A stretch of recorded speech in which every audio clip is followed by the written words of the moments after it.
is an extended warranty for a new RV really necessary? I thought we'd explore that by talking through our experiences with this RV since it was new back in 2015 over the last 7 years. Roughly 50,000 miles. We do use it. We don't use it heavy. We're not living in it, but we do use it. And it's a real world experience. So let's explore that.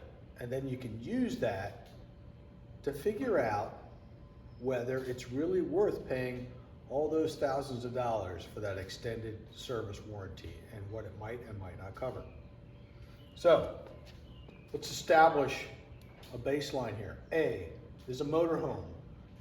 It's actually based on a truck chassis, which in this case is a Mercedes Sprinter, and a house that was built by Leisure Travel Vans and is sitting on the chassis.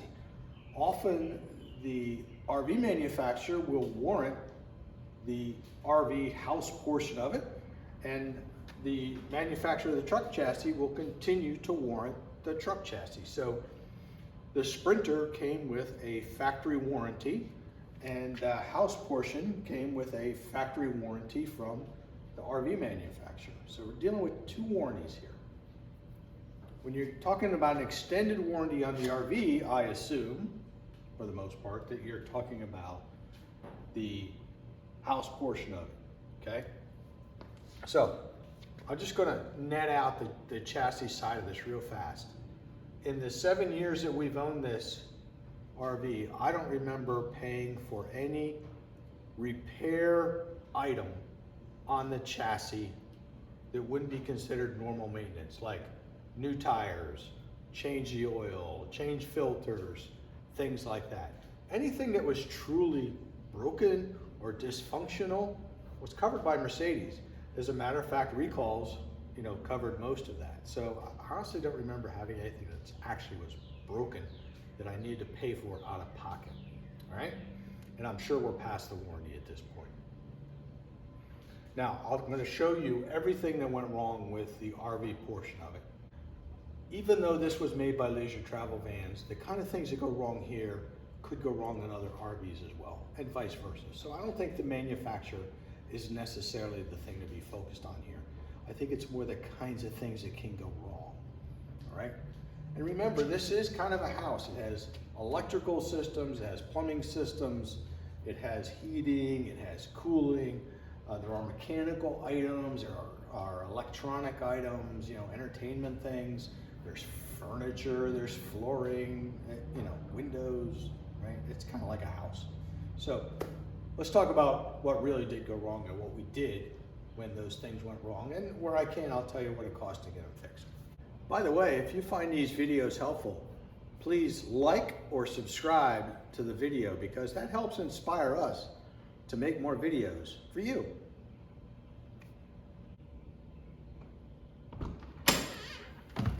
Here's a fun one. One night, 3 o'clock in the morning, I needed to take the dog outside. And if you're doing that at 3 o'clock in the morning, you're probably in quite a hurry. And it happens to be kind of a stormy night. There was a lot of wind, there was rain going on. Anyways, I opened the door just like this, and the door got away from me. And what happened was the wind took it and pushed it back beyond its limit. The net result of the door being pulled out of my hand is that the wind pushed it, broke this connection rod right here at this point. And the door went all the way, back against the RV. Well, okay, and this was hanging from down here, for whatever that's worth. So, mistake one, I let the door get away from me. It broke the rod. That in and of itself was not a big deal, all right? But it got worse. Let me show you how. Because it was stormy and rainy and 3 o'clock in the morning, when I came back, I closed the door with the rod still attached down here, and without realizing it, it was binding and it flexed the door, and that caused another problem that I didn't figure out till the next morning. What I realized the next morning is because the door bound on that rod at the bottom. It must have flexed the door, and this window shattered. Now, it didn't fall apart, right? It's safety glass, but it was completely fractured like a mosaic, okay? Not good. My fault, but disappointing. So what did I do?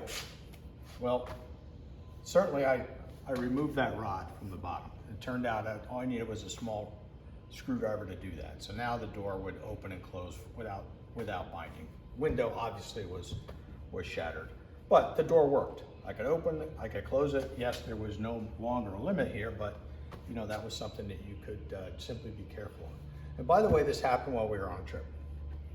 So the way we ended up ultimately resolving it is I called Leisure Travel Vans. I told them what happened. They sent me a new window, and they sent me a new rod, although I could have sourced that myself. They're just standard automotive rods. And then I had a mobile RV guy come out and meet us at some point, and he put the window in for me. So it did cost me a couple $100 to get the mobile RV guy to come out, put the window in. I think maybe buying the window was $100 from Leisure Travel, roughly, right, give or take. And they did get it to me in a day or two, right to the campground. Now, we could drive with the window like that. I even went as far as using some duct tape, you know, to kind of, you know, protect the window so, you know, little pieces of glass wouldn't come out. But, you know, I think it was all our fault, all my fault. It was just happenstance of the situation. But, you know, it's manageable. Here's one. We're back inside. The microwave convection oven. Early on, we did baked potatoes in the convection oven. And baked potatoes take a while, up to an hour, right? So here's the thing that we realized, kind of the hard way. It creates a lot of heat in a very small space.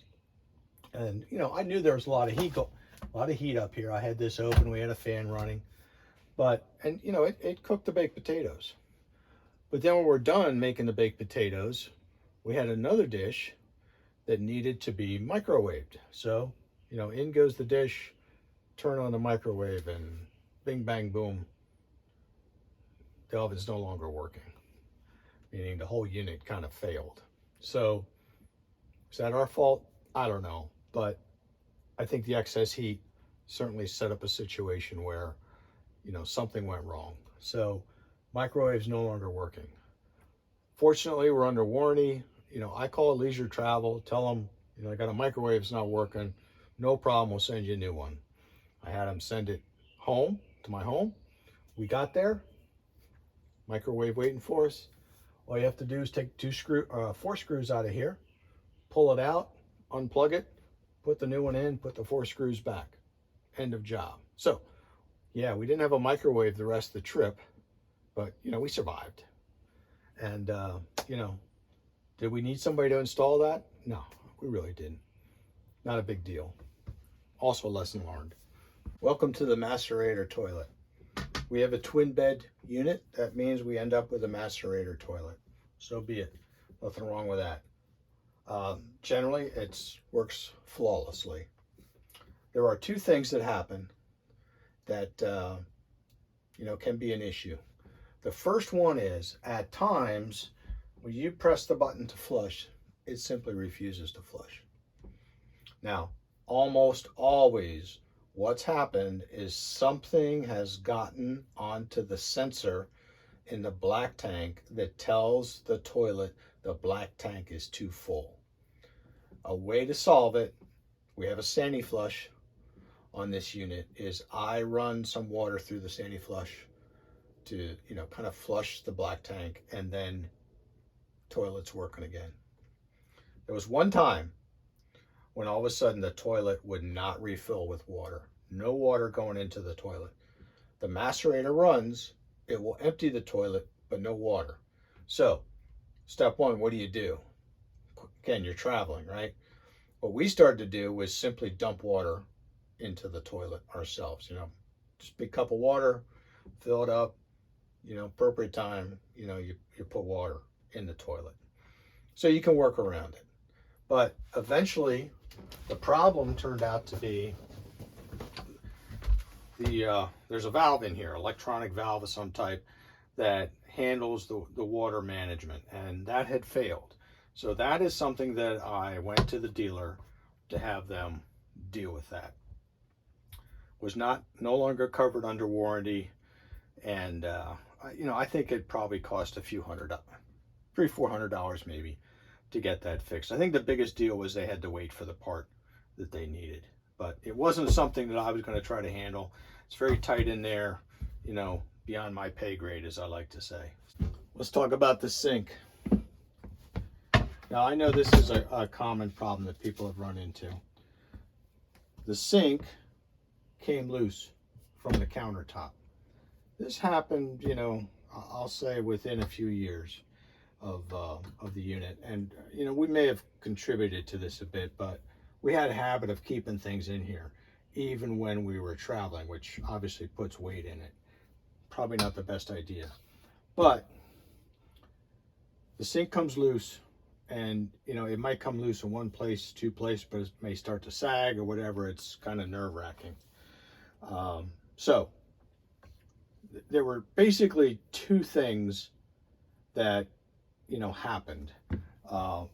First one is, what I did is I came up with a temporary solution of just propping it up from the bottom, so it wouldn't get any worse. So that's step one. It's just temporary circumvention, so to speak. But ultimately, what I learned and what I did is that the way these sinks are mounted is pretty straightforward, right? There is you can almost think of it as a bolt, but it has a wider and flatter head on it. And that bolt is epoxied to the corian underneath, outside of the lip of the sink. And then, this bracket goes over that bolt, and there is a bolt and a locking washer that gets spun on, and then this is pressing up against the bottom of the sink to hold it in place. So what happens is the epoxy that was holding those bolts in place was basically failing, and those bolts were just kind of coming off. I'd find them down underneath the sink. So ultimately what I did, I just said, well, I could probably fix this myself. I went and got some of this JB Weld epoxy, and I basically glued all those bolts back in using that, and then just replace the brackets, and it's been rock solid ever since then. So yeah, I could have taken that to a dealer, have them fix that problem, but I was able to do myself, and it really wasn't a big deal at all. It was a little aggravating until I got it solved, but there are ways to deal with it. Okay, flooring and surfaces. What can happen is over time, this laminate is basically glued down. And you have to keep in mind that an RV is going through extreme heat cycles. In the summer, when it's just sitting around, the temperature goes up in the day, it goes down at night. The winter, it gets extremely cold. There's no heat in an RV unless you're using it. So, materials, go through a lot of temperature stress that, aren't necessarily going to happen inside the common house. Well, anyway, so, what I do is I simply get a little epoxy and glue it down, and then I clamp it until it's dried, and, it's good as new.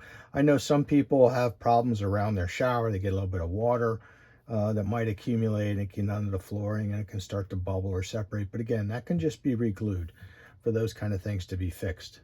And honestly, it's just wear and tear, right? These things are going to happen.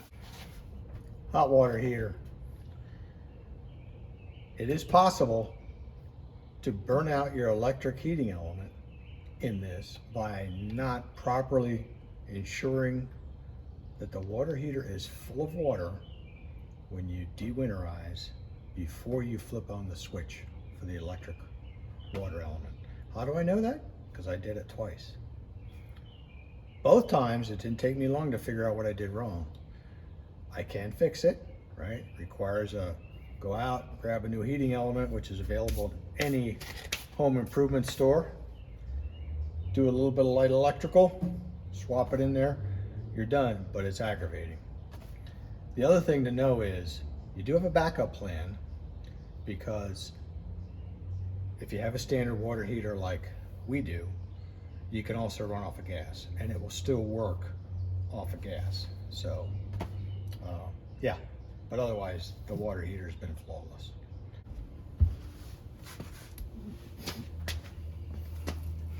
Here's a fun one.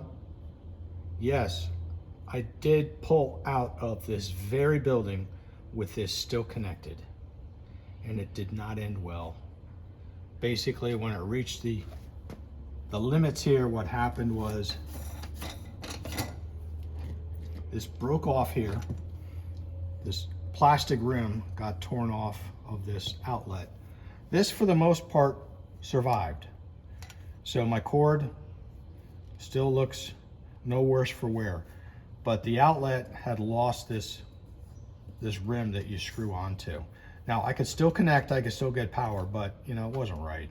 So eventually I was able to get a replacement outlet.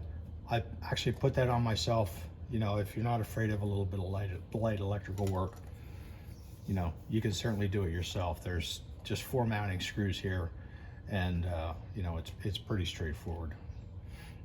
So I replaced it myself. I broke it myself and I fixed it myself.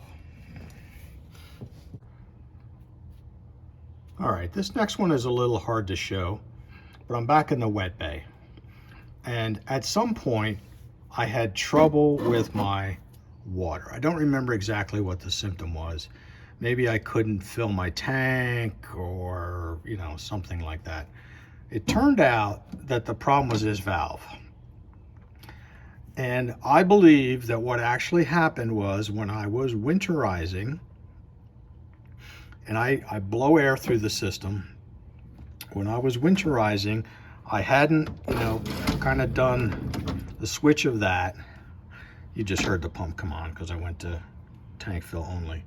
But I didn't work that to allow air to go through that valve.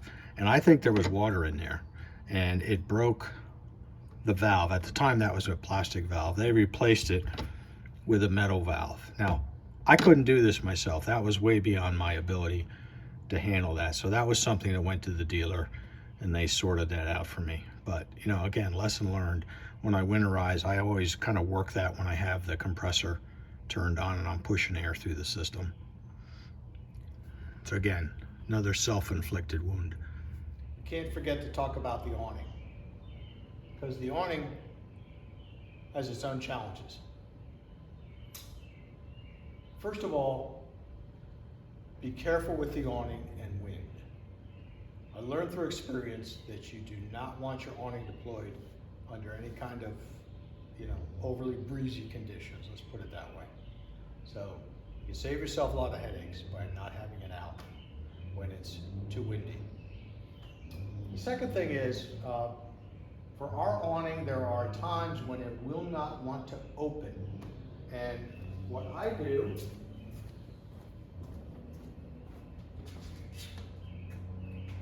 I always have a room with me. What I will do is, assume it's closed here, I'll just kind of press up on that where it's closed, and it will all of a sudden open up for me. So there was a time when I was trying to close the awning, and it got about there, and it stopped working. Of course, we were traveling, we were at a campground, but I could not close it, I could not open it. It was dead right about there.